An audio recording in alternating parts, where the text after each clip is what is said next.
Hi fans, if you're a lover of buns, please come together. Let me show you how you can make a yummy buns at home.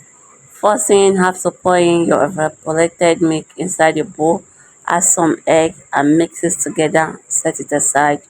In another bowl, add in your flour, your baking powder, sugar, some margarine or butter. Mix it thoroughly until it is well combined or crumble. Add some dry pepper, but it is optional. If you don't like pepper, you can skip it. Then mix everything together.